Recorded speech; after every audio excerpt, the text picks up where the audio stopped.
আসসালামু আলাইকুম। বিডি নিউজে আপনাদেরকে স্বাগতম। সংবাদের শুরুতেই শিরোনাম, পরে বিস্তারিত। কয়েক ঘন্টায় ইসরায়েলের 500 বিমান হামলা, 1800 বোমা নিক্ষেপ। এদিকে মার্কিন উপকূলে ইরানের যুদ্ধজাহাজ, আকাশে উড়ছে ড্রোন।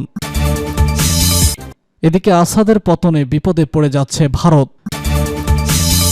সর্বশেষ জানিয়ে দেব, সিরিয়ার ক্ষেপণাস্ত্র ব্যবস্থায় 90% ধ্বংসের দাবি ইসরায়েলের।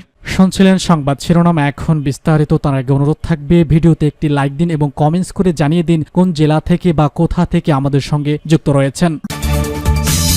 কয়েক ঘন্টায় ইসরায়েলের 500 বিমান হামলা, 1800 বোমা নিক্ষেপ। ইসরায়েলি বাহিনী যুদ্ধবিধ্বস্ত সিরিয়ার বিভিন্ন অঞ্চলে মাত্র কয়েক ঘন্টার মধ্যে 500টিরও বেশি লক্ষ্যবস্তুতে বিমান হামলা চালিয়েছে এবং প্রায় 1800টি বোমা নিক্ষেপ করেছে। এসব হামলার মাধ্যমে সিরিয়ার বিমান প্রতিরক্ষা ব্যবস্থা ধ্বংস করা হয়েছে। বর্বর ইসরায়েলি সূত্রকে উদ্ধৃতি করে আল সামিরা তথ্য জানিয়েছে। সিরিয়ার গণমাধ্যম জানিয়েছে, ইসরায়েলি বাহিনী সিরিয়ার রাজধানী দামেস্ক ঘিরে থাকা মাউন্ট সারিয়ান লক্ষ্য করে হামলা চালিয়েছে। অন্যদিকে ইসরায়েলি স্থল বাহিনী সিরিয়ার দক্ষিণ অঞ্চলে আরও গভীরে প্রবেশ করেছে এবং সিরিয়ার গোলান উপত্যকাতে তাদের দখল সম্প্রসারিত করেছে। এছাড়াও ইসরায়েলি বাহিনী বৃহস্পতিবার কোনেত্রা প্রদেশের আল সুরিয়া শহরে প্রবেশ করে। স্থানীয় সূত্র জানিয়েছে, প্রদেশটির রাশেম আল রাউদি গ্রামে বাসিন্দাদের জোরপূর্বক তাদের বাড়ি থেকে বের করে দেওয়া হয়েছে।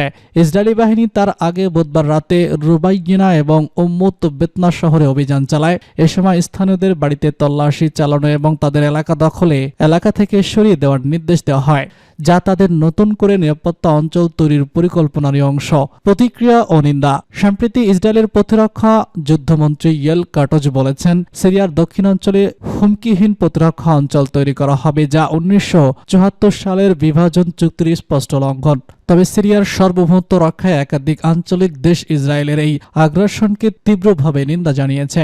জাতিসংঘের এক সূত্র জানিয়েছে, ইসরায়েলি বাহিনী গোলান উপত্যকায় জাতিসংঘ শান্তিরক্ষীদের কাজ বাধাগ্রস্ত করছে। ইসরায়েলের প্রধানমন্ত্রী বেনিয়ামিন নেতানিয়াহু ঘোষণা করেছেন, গোলান উপত্যকা চিরকাল ইসরায়েলের অংশ হবে। তিনি মার্কিন প্রেসিডেন্ট ডোনাল্ড ট্রাম্পকে ধন্যবাদ জানিয়েছেন, যিনি 2019 সালে ইসরায়েলের গোলান উপত্যকা দখলের সমর্থন করেছিলেন।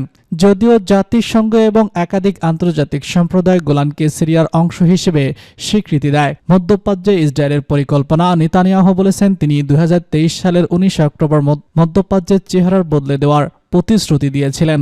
ইসরায়েলি সেনারা এখন সেই লক্ষ্যেই কাজ করে যাচ্ছে। তারা সিরিয়ার রাজধানী দামেস্ক থেকে মাত্র 25 কিলোমিটার দূরের কাতানা শহরে অবস্থান নিয়েছে। ইসরায়েলের এই আগ্রাসন সিরিয়ার সার্বভৌমত্বের উপর গুরুতর আঘাত এনেছে এবং আন্তর্জাতিক আইনের স্পষ্ট লঙ্ঘন। এটি মধ্যপ্রাচ্যের উত্তেজনা বাড়িয়ে তুলতে পারে এবং দীর্ঘস্থায়ী সংকট সৃষ্টি করতে পারে। সিরিয়ার জনগণ এবং আঞ্চলিক শক্তিগুলো এই আগ্রাসনের বিরুদ্ধে রুখে দাঁড়ানোর আহ্বান জানিয়েছে। মার্কিন উপকূলে ইরানের যুদ্ধজাহাজ, আকাশে উঠছে ড্রোন। মধ্যপ্রাচ্য ইরানকে কোণঠাসা করে দিয়েছে ইসরায়েল ও যুক্তরাষ্ট্র। যেই প্রক্সিদের উপর ভর করে ইসরায়েলে ভয় দেখাতেও ইরান দুর্বল হয়ে পড়েছে তারা। তাই মধ্যপ্রাচ্য রীতিমতো এক হয়ে পড়েছে ইরান। যে কোনো সময় ইসরায়েল দেশটির পরমাণু কর্মসূচিতে হামলাও চালাতে পারে। অবশ্য এরই মধ্যে ইসরায়েলের বর্তমান ও সাবেক সামরিক কর্মকর্তারা এমন পরামর্শ দিচ্ছেন।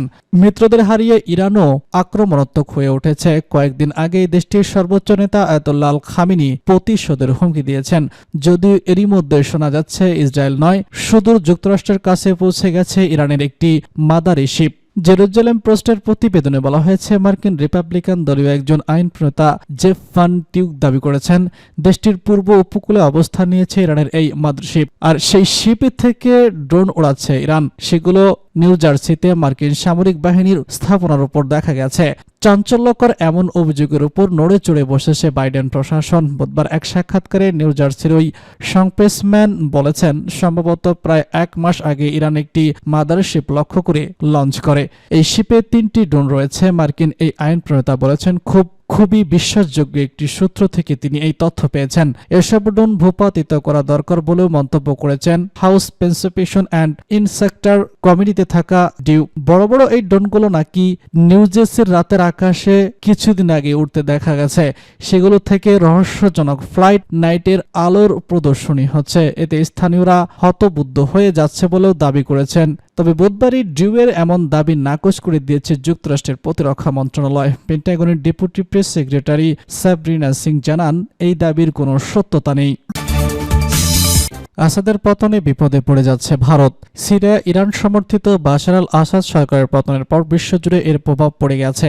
এরই মধ্যে এই ঘটনাকে কেন্দ্র করে ঝড় বয়ে গেছে মধ্যপ্রাচ্যের রাজনীতির উপর। সেই ঝড়ো বাতাসের ছোঁয়া এসে লেগেছে আরব সাগরের তীরবর্তী দেশ ভারতেও। বলা হচ্ছে আসাদের পতনে দক্ষিণ এশিয়ার রাজনীতিতে বড় ধরনের চাপে পড়তে পারে পরমাণু শক্তিধর রাষ্ট্রটি।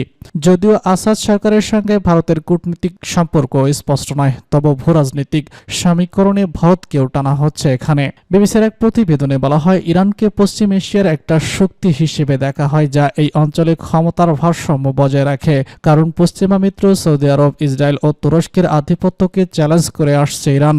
আর দক্ষিণ এশিয়ার ইরানের অন্যতম মিত্র হিসেবে প্রতিষ্ঠিত ভারত। মধ্যপ্রাচ্যের দেশগুলোতে ভারতীয় রাষ্ট্রদূত হিসেবে দায়িত্ব পালন করা তালতিম আহমেদ জানান, ইসরায়েল যদি মধ্যপ্রাচ্যকে দীর্ঘ যুদ্ধের দিকে নিয়ে যায় তাহলে সেটা কোনোভাবেই ভারতের জন্য মঙ্গলজনক হবে না। মধ্যপ্রাচ্য যদি ইরান দুর্বল হয়ে পড়ে তাহলে ভারতের স্বার্থেরও দুর্বল হয়ে পড়বে। ভারতের জ্বালানি নিরাপত্তা মারাত্মকভাবে ক্ষতিগ্রস্ত হবে। এছাড়াও উপসাগরীয় দেশগুলোতে বসবাসকারী প্রায় 85 লক্ষ ভারতীয় নাগরিককে দেশে ফিরিয়ে আনতে হবে। দিল্লির জাওয়ান আল হিব্রু বিশ্ববিদ্যালয়ের সেন্টার ফর ওয়ার্ল্ড এশিয়ান জাস্টিসের অধ্যাপক আশনিপাত জানান, ইরানকে পশ্চিমা এশিয়ার একটা শক্তি হিসেবে ধরে রাখা ভারতের স্বার্থের জন্য প্রয়োজন। ইরান দুর্বল হলে সুন্নি শাসকদের আধিপত্য বাড়বে এবং তারা পাকিস্তানকে সমর্থন করবে। একই সঙ্গে অঞ্চলটিতে তুরস্কের প্রভাব বাড়বে এবং সেটাও পাকিস্তানকে সাহায্য করবে। এই পরিস্থিতিতে ইরানি পশ্চিম এশিয়ার শক্তির ভারসাম্য আনে। অধ্যাপক ইরানের মধ্যে ভারত মধ্য এশিয়ার বাজারে পৌঁছায়। ইরানে চাহাতার বন্দর নির্মাণ করছে ভারত।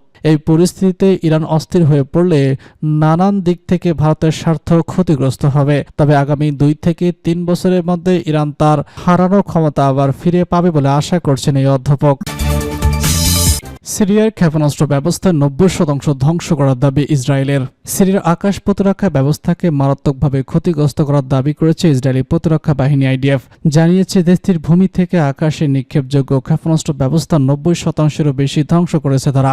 বৃহস্পতিবার এক বিবৃতিতে তথ্য জানিয়েছে আইডিএফ। বিবৃতিতে বলা হয়, বাশার আল আসাদের পতনের বিষয়টি বিবেচনায় নিয়ে তারা সিরিয়ার পরিস্থিতি ব্যাপকভাবে মূল্যায়ন করেছে। এই ধরনের পরিস্থিতি জোর প্রস্তুতি হিসেবে কৌশলগত অস্ত্রশস্ত্র সহ সিরিয়ার সামরিক সক্ষমতা সক্রিয় করার লক্ষ্যে বিমান বাহিনী ব্যাপক হামলার পরিকল্পনা করেছে। আসাদ সরকারের পতনের পর থেকে গত কয়েকদিনে শত শত জঙ্গি বিমান ও বিমান দিয়ে সমন্বিত হামলা চালিয়ে আসছে ইসরায়েল। এসব হামলায় সিরিয়ার যুদ্ধ বিমান, হেলিকপ্টার, ক্ষেপণাস্ত্র, ইউভিই রাডার এবং রকেট সহ সবথেকে কৌশলগত অস্ত্রের উল্লেখযোগ্য ক্ষতি হয়েছে। সিরিয়ার বেশ কয়েকটি গুরুত্বপূর্ণ বিমান ঘাঁটিও ইসরায়েলি লক্ষ্যবস্তুতে পরিণত করা হয়। হামলায় দামেস্কের উত্তরাঞ্চলের নাটকীয়টি নিকটবর্তী 4তম বিমানবন্দরটি উল্লেখযোগ্যভাবে ক্ষতিগ্রস্ত হয়েছে। সেখানে অবস্থিত US-22 ও US-24 যোদ্ধা কোয়াড সম্পূর্ণ ধ্বংস হয়ে গেছে। এছাড়া ব্লে বিমানবন্দর, আরও 3টি ফাইটার ড্রোন এবং নিকটবর্তী একটি অস্ত্র রণাঙ্গারও ইসরায়েল হামলায় ক্ষতিগ্রস্ত হয়েছে। সিরিয়ার হোমস এলাকার একটি গুরুত্বপূর্ণ স্থাপনা সহ মিসাইল উৎপাদন কেন্দ্র ও মজুদদার লক্ষ্য করে হামলা চালায় ইসরায়েল। এই অঞ্চলে ক্রমবর্ধমান উত্তেজনার মধ্যে সিরিয়ার সামরিক সক্ষমতা হ্রাস করাই এসব অভিযানের লক্ষ্য বলে বিবৃতিতে জানায় আইডিএফ।